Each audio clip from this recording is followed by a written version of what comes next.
peristiwa yang terjadi akibat dari proses alam yang dapat menyebabkan kerugian baik secara material itu barang-barang rumah, mobil, gedung ya. Kemudian yang itu yang Geo bumi, jadi berhubungan dengan bumi. Seperti ini gempa bumi, letusan gunung berapi, dan longsor.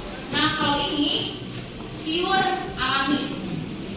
Ada kita yang kalau longsor ya, longsor itu ada kegiatan selanjutnya yang pokok di hari ini adalah kalian berdiskusi berkelompok.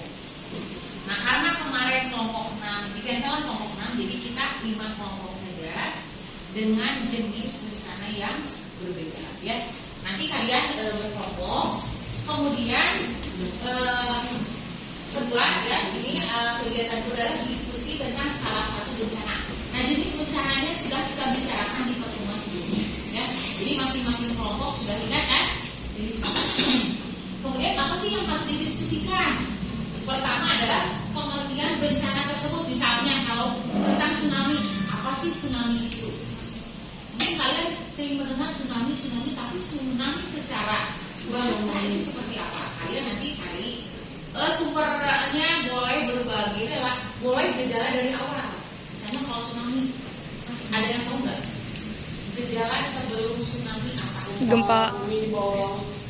Air ya, itu penyebabnya apa dulu? Air surut. Itu. Jadi ketika kejadian yang ada tsunami di Aceh, itu kata penduduk di sana ya, itu si laut itu airnya surut, tapi surutnya itu nggak normal, surut banget gitu.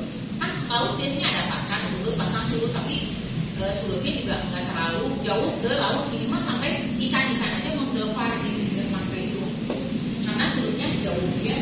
Nah, itu salah satu tandanya. Nah kemudian ketiga adalah penyebab. Tadi Rafa sudah menyebutkan ya, salah satu penyebab tsunami adalah gempa di bawah laut ya. Itu untuk gejala tsunami, gempanya itu kekuatannya tertentu. Nanti pokoknya yang kebagian kelompok yang kebagian tsunami dengan alam. Nanti tuliskan akibatnya apa. Kebanyakan sih yang negatif. Ya. Nanti tuliskan oleh kalian. Kemudian, nah mitigasinya. Tadi ya mitigasi itu kan usaha mengurangi resiko. Untuk mitigasi ini ada 3. Jadi sebelum, sedang, ketika sedang, dan sesudah. Contoh, ketika tsunami tadi itu udah ada tanda-tanda nih. Berarti kalau udah tanda-tanda itu sebelum terjadi ya, belum ada tsunami. Berarti kalian harus kemana? Di pantai, ke tempat tinggi. Ke tempat yang tinggi.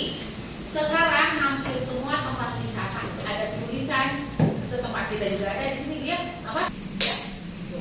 Kemudian ketika sedang terjadi, tsunami sudah terjadi ya mungkin ya kalau terbaliknya dulu, kalau enggak ya udah tidak aja.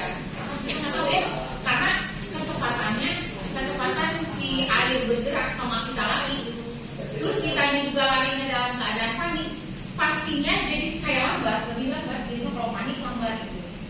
Ya itu kecepatannya tinggi. Nanti kalian cari yang bagian tsunami. Kecepatan air bergeraknya itu berapa? Kita lari maksimal berapa? Jadi kalian dapat menyimpulkan apa yang terjadi. Kalau itu durasinya 1 jam lebih. Kalian akan lihat, kalian nggak merasa akan ada rumah lahir mungkin ya 2005 rumah lahir. Nah, ibu mau melihat, nggak merasa Aceh melihat, terus ke Aceh juga pernah ke Aceh ngobrol sama orang-orang yang penyintas nanti yang menjadi korban. Itu ceritanya sampai merinding, pokoknya nggak bisa ngeluarin air mata. Ya. Nah, itu ya yang harus kalian kerjakan. Nah, kemudian nanti hasil diskusi kalian itu dipresentasikan dalam bentuk apa? Bisa gambar, ya, itu ada yang bawa karton dengan warna. Gambarnya itu bisa mind map, bisa infografis, bisa kalau aku mau bikin infografis aja boleh. Kemudian boleh PowerPoint dari yang PowerPoint yang konvensional yang ada di Google, boleh pakai Canva bahasa kalian. Kemudian juga boleh poster cara-cara sebelum terjadi gempa, sedang gempa, di mana gambarnya boleh. Kemudian juga boleh simulasi. Ada yang tahu simulasi? Ya, simulasinya kayak gini. Aku mah mau menginformasikan ke orang lain bagaimana cara mitigasi ketidaksempurnaan. Misalnya masuk ke kolom kayak gitu ya. Atau aja oleh kalian yang mikir yang lain. Itu simulasi, jadi digerakkan oleh kalian. Di apa sih kayak sandiwara di sandiwara. Ya, boleh seperti itu.